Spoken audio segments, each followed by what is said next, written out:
Alam nyo bang maraming pamilyang Pilipino ang natulungan ng DSWD AKAP program? Ngayon, pag-uusapan natin kung sino nga ba ang kwalipikado para sa programang ito. Unang-una, ang DSWD AKAP o Ayuda sa Kapos ang Kita program ay para sa mga minimum wage earners at mga individual na kabilang sa low income category. Kung ikaw ay tumatanggap ng sahod na hindi hihigit sa itinakdang minimum wage sa inyong rehiyon, maaaring ikaw ay kwalipikado. Pangalawa, dapat ikaw ay kabilang sa low-income earners, tulad ng mga sari-sari store owners at tricycle drivers.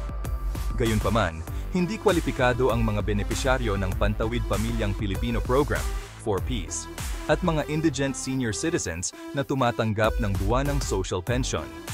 Kahit pa nang ikaw ay nakauwi na ng Pilipinas o nasa ibang bansa pa, pwede ka pa rin mag-apply. Pangatlo, kailangan mong patunayan na ikaw ay naapektuhan ng pagtaas ng presyo ng mga bilihin o inflation.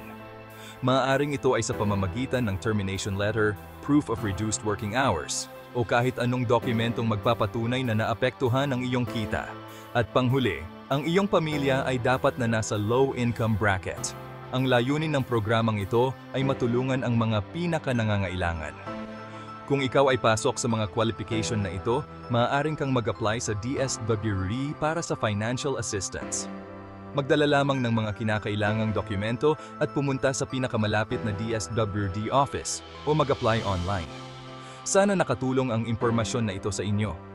Huwag kalimutang i-share ang video na ito para mas marami pang kababayan ang makaalam tungkol sa DSWD AKAP program. Maraming salamat at ingat lagi!